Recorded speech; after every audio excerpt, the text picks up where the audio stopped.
Hello, everybody. My name is Mitch Case, and welcome to More Than a Business Live. I am the owner and founder of More Than a Meal, where we help organizations strengthen their most valued relationships by showing gratitude and appreciation one meal at a time. This is episode 3, and I could not be more excited to introduce you to our guest. But before I do that, we want to just give you a heads up on what this whole thing is all about. Over the last 2.5 years, as I've been more involved in talking with business owners and HR executives, what I've come to find out is that there are some individuals working hard to make places of work fun to show up to, desire to come to, not get those Sunday night feelings and actually come in energized and excited to be in the place that they are.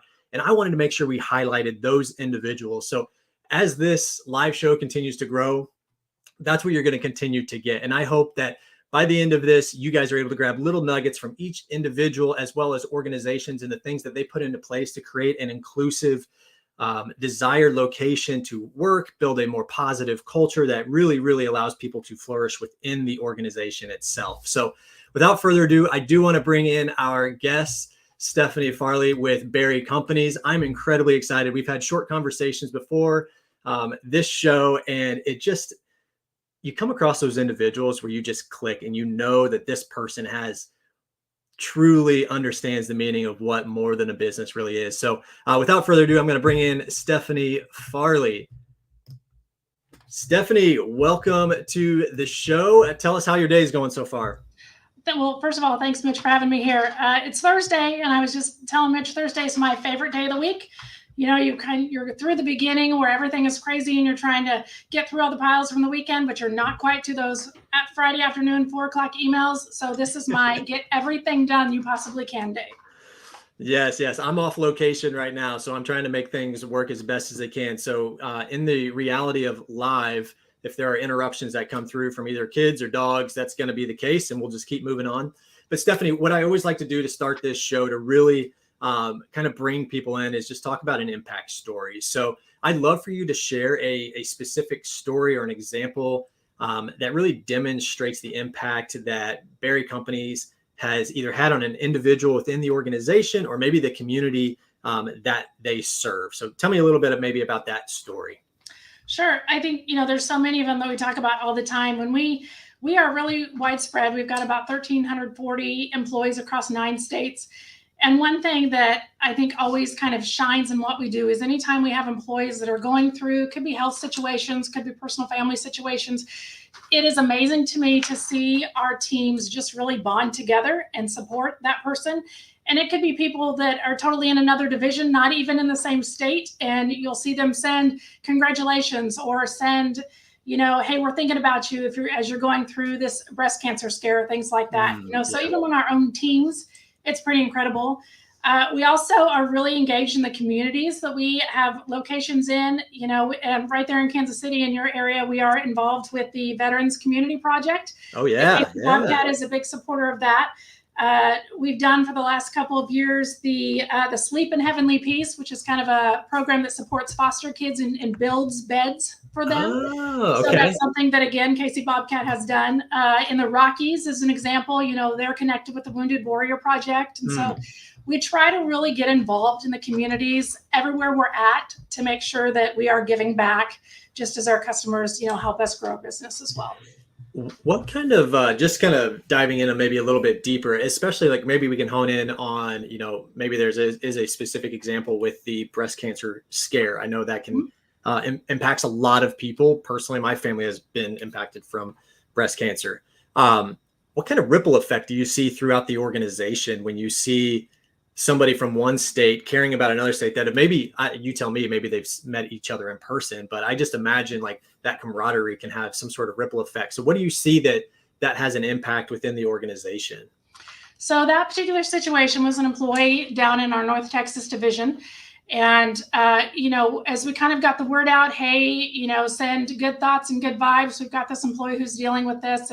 And that's never something that we would share without permission, of course. But, It's interesting to see that different branches all over our footprint would share pictures of, hey, we all wore pink today just for you in North Texas, or it was in our newsletter. Hey, we all want to know we're sending you good vibes. We had one branch that sent a lot of pink ornaments. It's kind of amazing. And our people, even though they're widespread, we try to do a lot with getting them together. We will bring all our service managers together every other year, or branch managers, or whatever role it be, so that they can, one, build their own support system. Hey, I've got somebody in 61 other branches I can call, ask for best practices. Have you ever had to deal with this? Things like that. So we want them to build that network too. But what that does is create relationships across our whole organization of people who can support and can help and can say, hey, I know what you're dealing with, or I've been there before, so know that we're thinking about you. It's very impactful. And I think for me, I love seeing that. It's kind of like that mama bear role where you see, oh man, they're all doing so good for each other. But it's just really neat to see the caring and the engagement that people have, even when they may only see you once every 2 years. Yeah. And we'll find out after I ask this question. It sounds like from what you told me is that you didn't coordinate everybody wear pink or put these things together. It sounds like that's almost grassroots, like, hey, let's get together and do this. What do you think within, whether it's initiatives that you've done or your direct team has, like, what has empowered those individuals to even go about doing that? Sorry, this was not a question that you probably expected, but it just came up on my head here. No, absolutely. And you're right. I did not do that. We may do some things from the corporate office, but I think that's probably the best part of it is our people just know, hey, there's a need and we can do something, or we can show some support in some way. One of the it's a value that we kind of pass throughout our whole organization, and we talk about autonomy. We want to hire the right people. We want to give them the tools that they need, and then we want to get it out of their way. And people will make mistakes along the way, and we absolutely expect that. Sometimes there's conversations later to say, hey, here's how that could have been handled, or next time you might consider this. But I think what that gives all our people is they feel like they're in control of their role and their position within our branches or within our organization. And we tell them all the time, we want to hear if you have ideas. We want to know what could we do better. We want to know what you've seen other places. So when you empower people to say, hey, have we thought about this? Or, hey, have we considered this new thing or whatever's coming up the pipeline? I think it allows your people to also say, hey, I've got another idea. Have you thought about this? Or, hey, we should do this. So a lot of those initiatives come from our people, and they're not waiting for someone to tell them what to do. They come up with the great ideas themselves. That is, I think at its core, if I were to just break down everything that you just said, is that you allow trust to be throughout the organization, from individuals that maybe felt that at some point being micromanaged or anything along those lines, and just saying, look, there's an expectation within the organization, but we trust that you will get the stuff done that you do. I absolutely love that. Macy says she loves hearing that stuff too. So thank you, Macy, for tuning in. With that, before we transition to the next section, I totally forgot to ask, if you are listening in, let us know where you're listening from. If you have any questions throughout this that you want to ask Stephanie, go ahead and put those in the comments, and I'll try to come to those in a little bit towards the end of the show.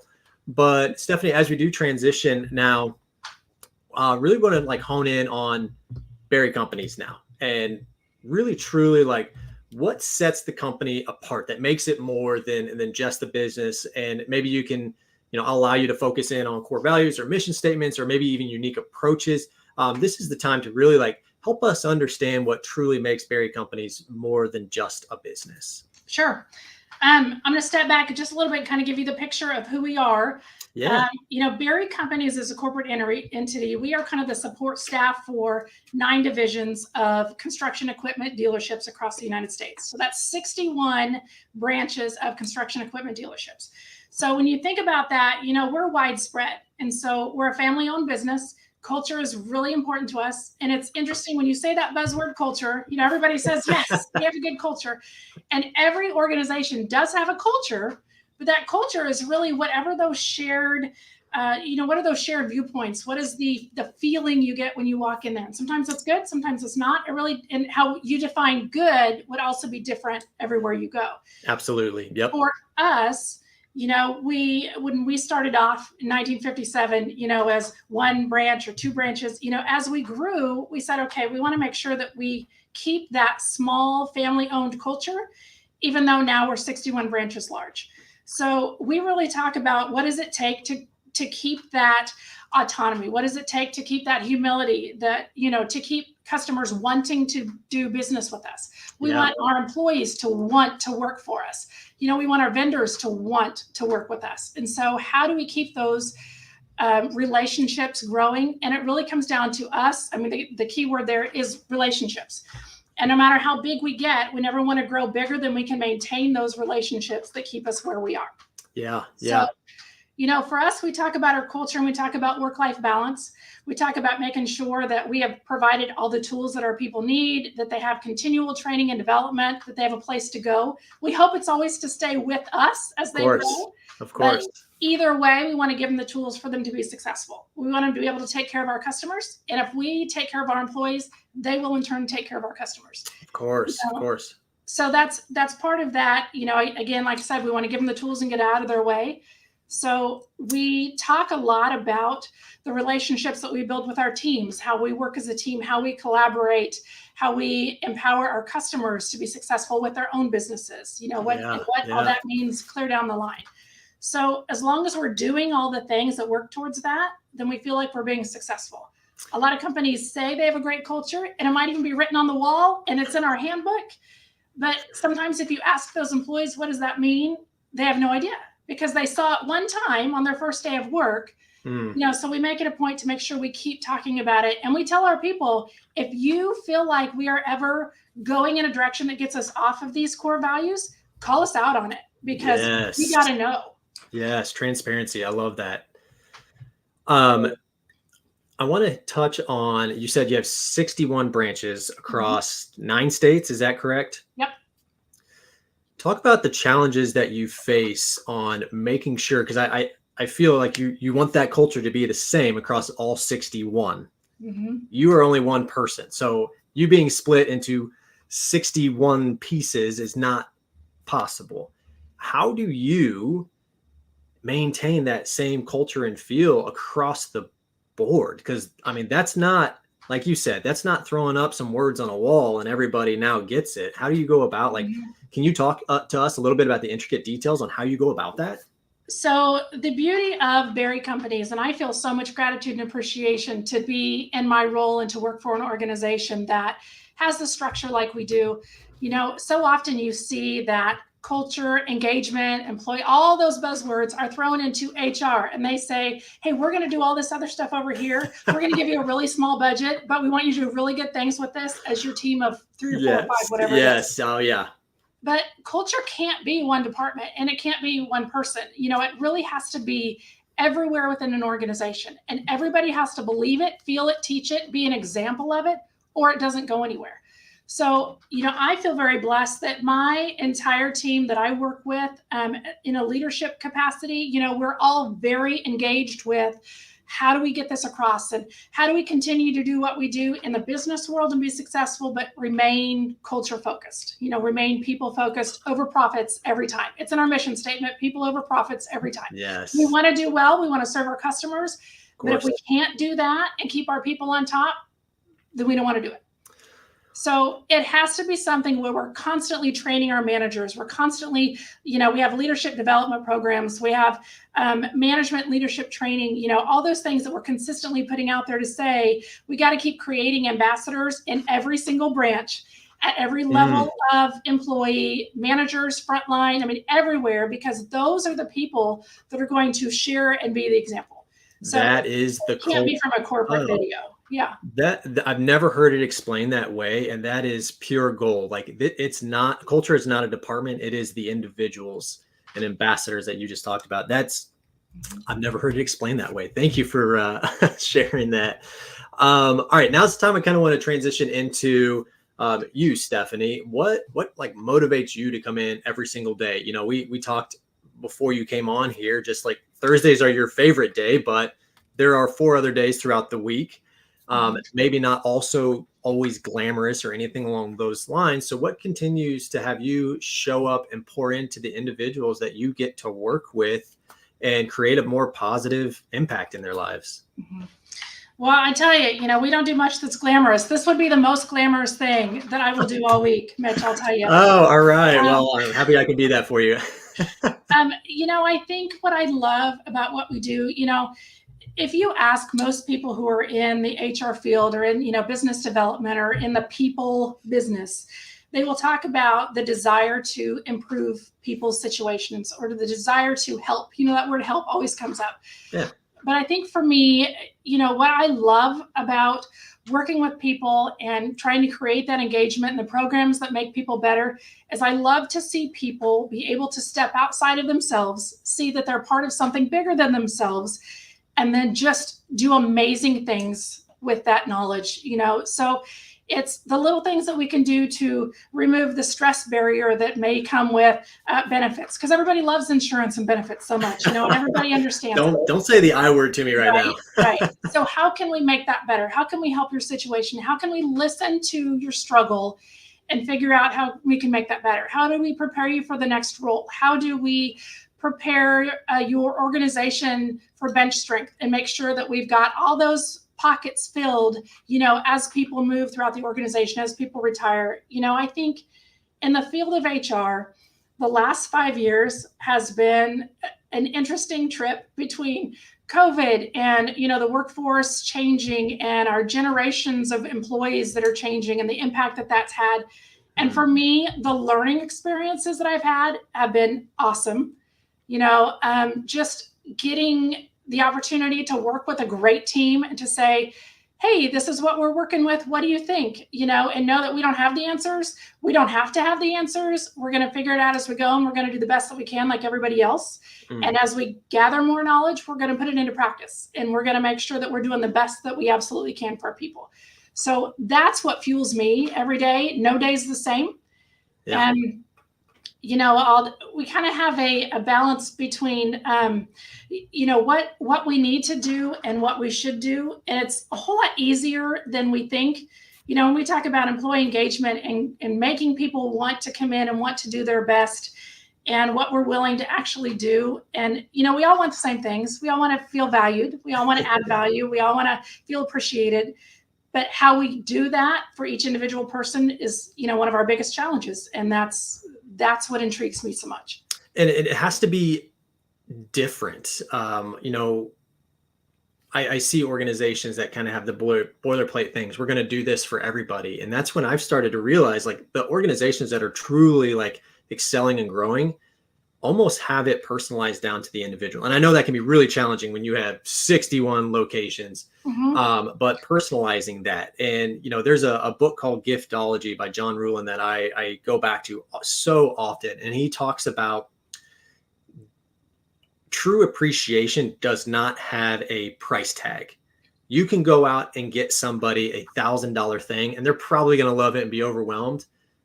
But I've been giving my parents stamps of my children's hands that look terrible in the shape of a reindeer or something like that. And they are more excited about that versus the gift that I went and spent money on. So I really like when John Ruhlin talks about showing true appreciation has no value.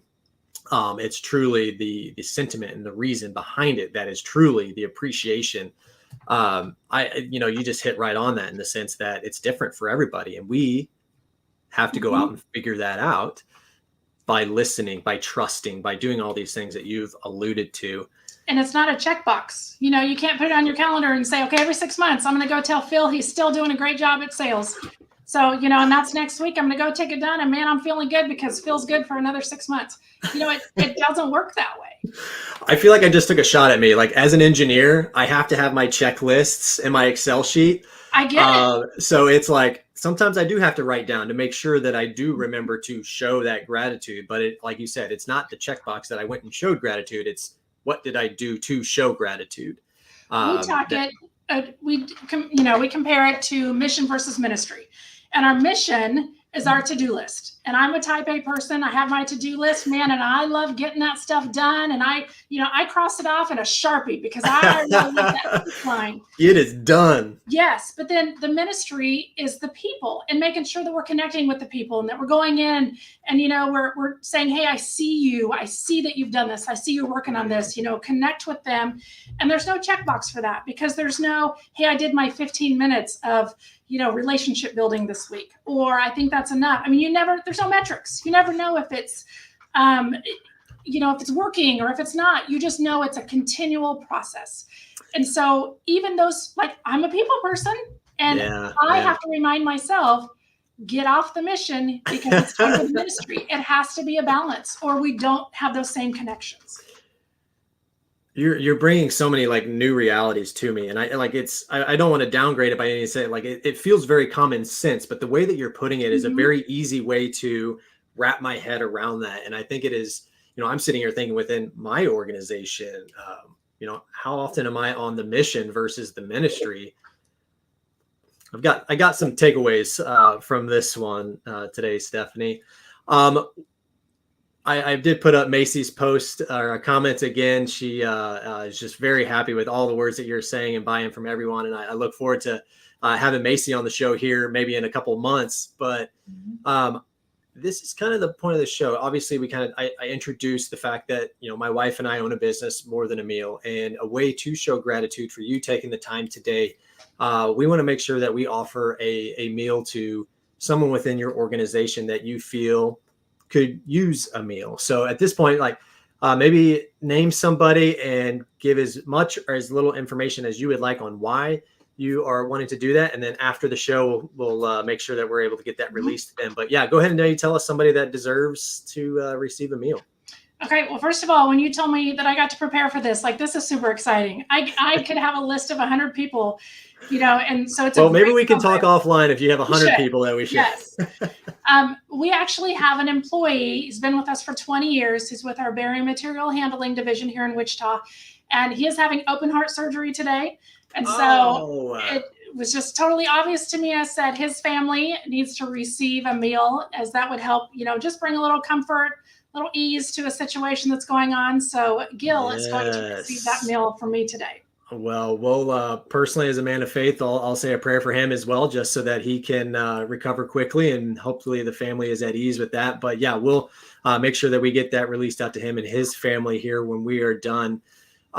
Stephanie, thank you so much. I think there's so many good things that you have provided. What's the best way for somebody to reach out to you if they have more questions or they're interested in hearing more about berry companies, and just figuring out ways that they can hang out with you, Stephanie? What's the best way to get a hold of you? I'm always open to collaboration on things, and I love seeing new things and topics that I need to be aware of. Probably through LinkedIn, honestly, is the best way to connect with me. I'm on there all the time, just making sure that we share some of the great things we're doing and also seeing what everyone else is doing. Yes. So taking lessons. Well, if anybody reaches out to me and would like Stephanie's link to her LinkedIn, if you have troubles finding that, I'd be happy to get you guys connected via LinkedIn as well. Stephanie, thank you so much for joining us today. Like I said, this has been very educational for me, as I get to be selfish and listen in to some of the techniques that you do as I build my business. But at the same time, I know a lot of people heard some really, really amazing things that you brought to the table today, Stephanie. So I could not thank you enough for coming on today. So have a wonderful day. And what we'll do now is, I am excited. We're going to continue this show every single Thursday at 3 p.m., bringing you individuals, business owners, presidents, CEOs, and HR executives just like Stephanie that are doing hard work, but for the best reasons possible. And next week, we're going to be bringing on Samantha Rogers. I'm excited to dive into her. She brings on a different position, a different perspective of HR in general for organizations, as she gets to serve a lot of different businesses in this capacity. So with that, I appreciate all of you guys tuning in, watching this show, hanging out with us. We will see you again next Thursday. And until then, have an awesome day, and we'll talk to you later.